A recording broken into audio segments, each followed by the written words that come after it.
Hello everyone, it's Jen for Heffy Doodle. Today I'm going to share with you how I created this little cage for my critters using the Hello Squeakheart stamp set. There's some cute little critters and you can add tails to them if you like, some really adorable sentiments.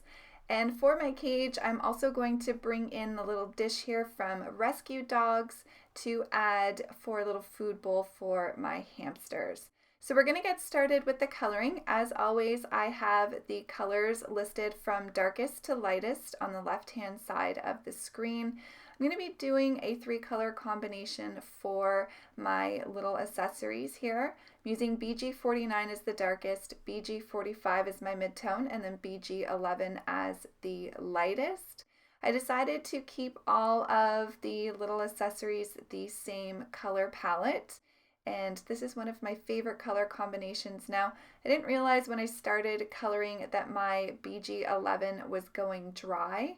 So you're going to see here, I'm doing a little bit of tip to tip just to help that blend, but I don't have a smooth blend here. I'm not going to give up though. I'm going to keep going and see if I can get a little bit of ink out of that color. But I do have to bring in a different marker and I'll show you how I fix that instead of starting over. So I'm going to add some of this aqua color to the bottom of the water bottle and also for the food dish. And then once I get those colored up, you can see I'm really struggling here trying to get ink. But once I get those colored, I'm going to work on the little hamster wheel. And I just wanted to show you where I'm adding the darkest colors. So because this is a round object on the top, you want to make sure your darkest colors are to the sides and that will make it look circular. I'm also going to add some of that darkest marker to the little lines on the hamster wheel. And then I'll blend that out with my midtone, just leaving a very small area for that highlight color. And I do take both ends of my caps off here, trying to get that ink out, but it was absolutely dry and just wasn't blending at all. So I'm going to switch out my BG11 for my BG10, and you can see here this one's nice and juicy and you see the difference in the blending. So if you're having trouble with your blending, make sure that your markers are nice and filled or it can give you a bit of trouble. I just needed to darken up the top of the wheel there a little bit, and now I'm going to color the heart in pink using R83, RV11, and R00. For the water bottle, I want the top to look clear, so I'm just bringing in a couple of my C markers, the C3 and the C1. I will blend that out with the 0, and then I'm going to add a little bit of B000 to make it look like there is water inside. And for the bottom of that, I wanted it to be steel, so I colored that in C3. For the food, I'm using E33, E53, and E51. And now we can go on and color our little hamsters. So for this first one, I'm going to use a yellow gold color, and I'm going to have little patches on him with some white. So I'm using YR23, YR24, and Y21. This color combination blends really nicely. So we'll get the areas that I want to be that golden yellow, and then I'm going to work on the white. So I'm using W1, W00, and then I'll blend that a little bit with the colorless blender, which is the 0. For all of their cheeks, I'm using E04. When it's on the white area, I will blend that out with the colorless blender. For our second little hamster, I want him to be black and white. I had a black and white hamster when I was growing up. Her name was Smokey. And so I wanted to color her, this little hamster to look like her. So I'm using W7, W5, W3 for the darkest areas. Again, I'm going to have this little hamster have some white patches. So that's where I'll bring in the W1 and then blend that out with the colorless blender. Gonna add the little cheeks again and then blend that out as well. And then you get a nice smooth blend between those darker colors and the white patches. For our third little hamster, I'm going to do him a gray color. I'm using W5, W3, and W1. So just adding those darkest shades to the bottoms of the ear, his legs, and then under his belly and up the side of him by his two little feet sticking out. This little guy is so cute.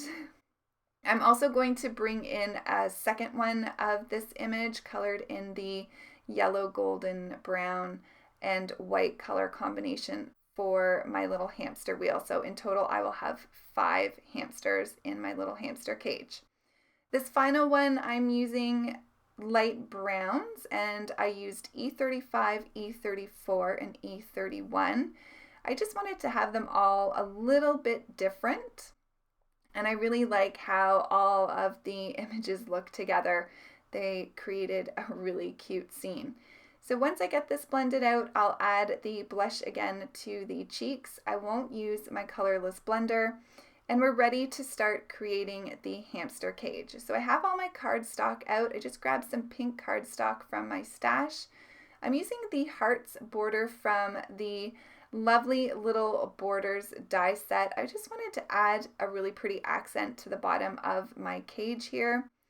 I used some Nina Desert Storm cardstock to create the little inside of my hamster cage, and then I cut out some pink cardstock using one of the skinny rectangle frames or borders that are from the newest release, and that's what I'm going to use for the top part of my cage.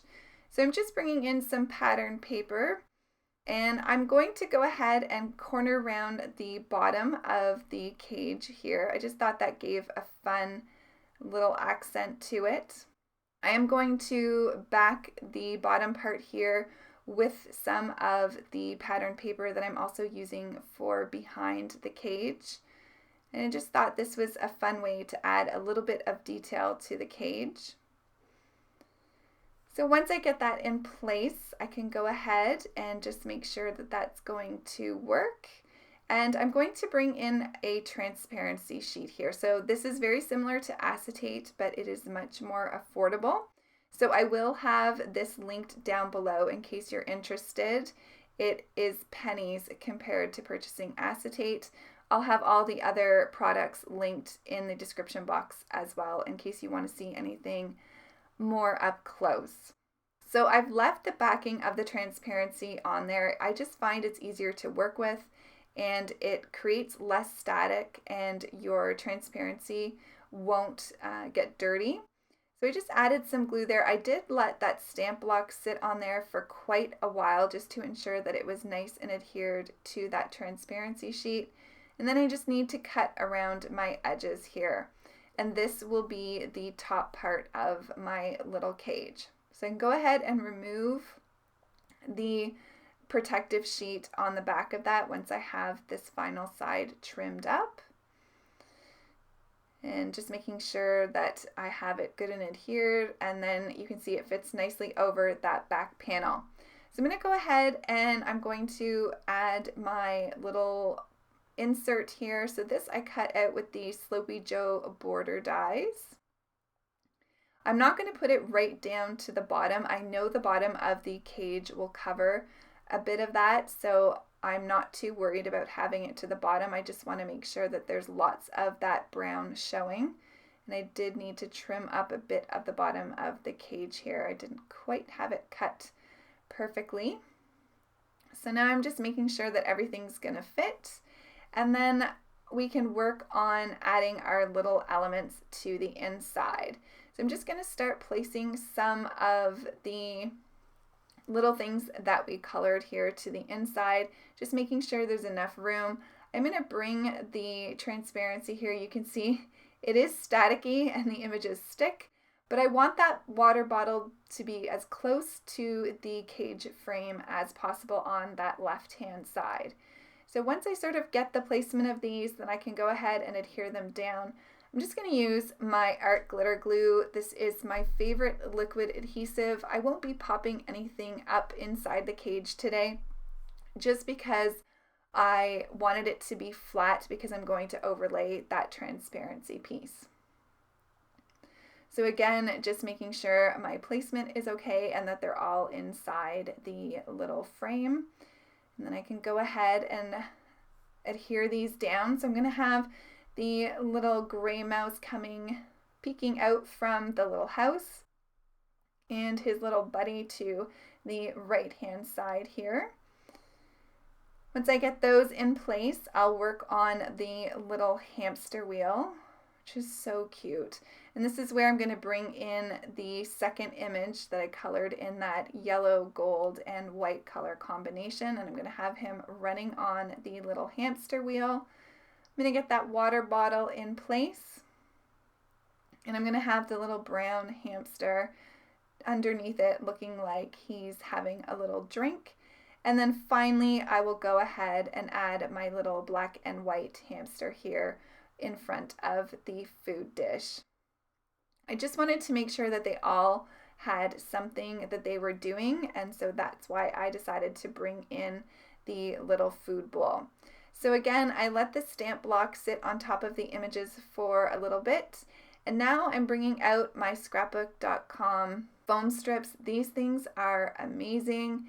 They fit perfectly behind these skinny frames, which is amazing. So if you want to make shaker cards with this, you could. They are quite skinny, the rectangle frames, hence the name of them, but they really add some fun elements to your cards. And if you don't want to cut up foam tape, these foam strips are amazing. So now I'm going to go ahead and add my frame here to my scene panel. Just needed to turn that sideways to ensure that I got that lined up properly. I am going to add the stamp block again. I just wanted to make sure that this card was good and sturdy and that everything was well adhered together. And I can go ahead and add the bottom of my little cage here.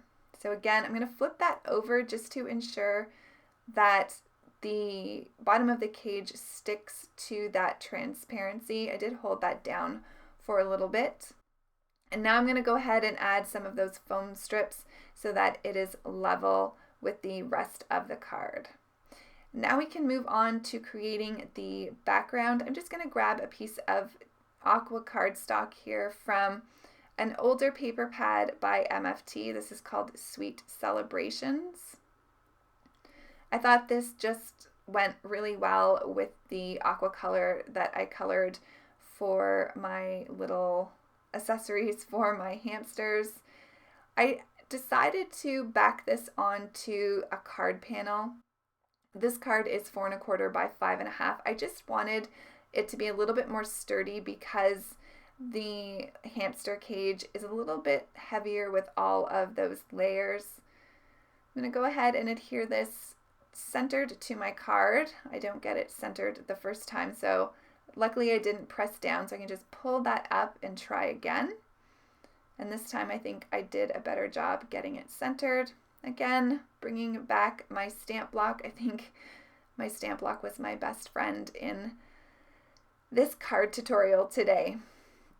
So as I was looking at the card, I decided that I actually wanted to add the little hearts that were die cut out of the border back into it. So you could use the pattern paper, but I thought it took away from the appearance of it looking like an actual cage. So I just adhered those back in. I was using my jewel picker. Those are tiny, those little hearts. So it was just helpful to get those in place where I wanted them. So now I'm going to stamp my sentiment, and this is my first try with this sentiment. I thought that I wanted to have it on the hamster cage itself, and so I'm going to go ahead and stamp this, but it was a little bit uneven because of the multiple layers of the cardstock as opposed to that bottom final foam strip that I added. So I didn't get a great impression. So I'm going to change this out. At this point, I thought I was going to leave it. So I'm going to finish creating the card, and I'm going to add this to my card base. And then for the little hearts, I'm going to bring in my Nouveau drops. These are the Nouveau glaze. It's just like a glossy accents. My bottle was a little clogged, so I just needed to unclog that. And I'm going to put this on top of all the little hearts.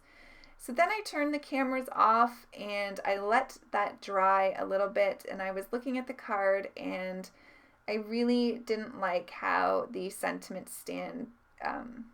how it's stamped. And the sentiment reads, "Have a really great day," which just cracks me up. So I decided to fix it, and I'm going to stamp it on some white cardstock instead. I'm just going to stamp that a couple times, and then I'm going to pull out my guillotine trimmer. This is by Tonic and Tim Holtz. I love this thing. It cuts so nicely, and this was definitely one of those purchases I got later in my crafty journey, but one that I'm so happy I invested in. So I'm just going to trim off the sides here.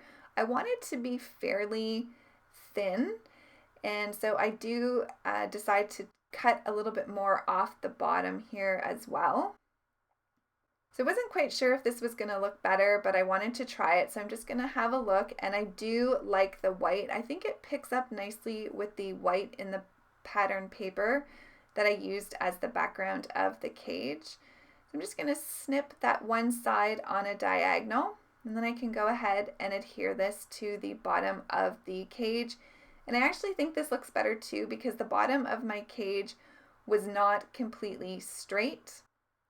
And so this really balances it out, and you can't tell that that one side was a little bit different size than the left hand. I'm just going to trim this up and take a look at that, and I do really like this better. So let me know if you think that was a good save or not. Here is the color map with all the colors for this card today. Thank you so much for joining me. I hope you have a fabulous day. Here's a couple more videos for you, and I look forward to seeing you really soon. Take care, everybody. Bye.